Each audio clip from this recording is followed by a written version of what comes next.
నమస్తే అండి. కొత్త ఒడ్డు అందరికీ అందుబాటులోకి వచ్చేసినాయండి. మీరు వడ్డించుకోవాలనుకుంటే కొత్త వడ్డించుకునేటప్పుడు చాలా జాగ్రత్తలు తీసుకోవాలండి. మీరు డైరెక్ట్గా మట్టికి వడ్డీ ఇవ్వద్దండి. మీరు కొత్త వడ్డించుకోవాలనుకున్నప్పుడు సద్దులతో పాటు కాంబినేషన్తో ఇచ్చుకోండి. అదేవిధంగా కొత్త వడ్డీని రోట్లో దంచి కొద్దిగా నూగిపోయే విధంగా దంచుకుని ఇవ్వండి అండి. డైరెక్ట్గా మట్టి కొత్త వడ్డీ ఇవ్వద్దు, దానివల్ల జబ్బులు వచ్చే అవకాశం చాలా ఎక్కువ. మీరు వడ్డీ ఇవ్వాలనుకుంటే ఖచ్చితంగా మీకు రోలు అందుబాటులో లేకపోతే కనీసం మిక్సీలన్నా కొద్దిగా పట్టించండి అండి.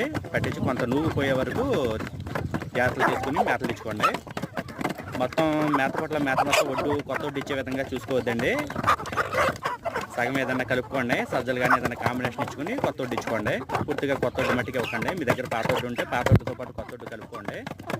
పూర్తిగా కొత్త వడ్డీ మట్టికి ఇవ్వద్దండి. కొద్దిగా నూగిపోయే విధంగా దంచుకుని ఇవ్వండి. మిక్సీలు అన్నవి పట్టించి కొద్దిగా పొడిగించుకోండి.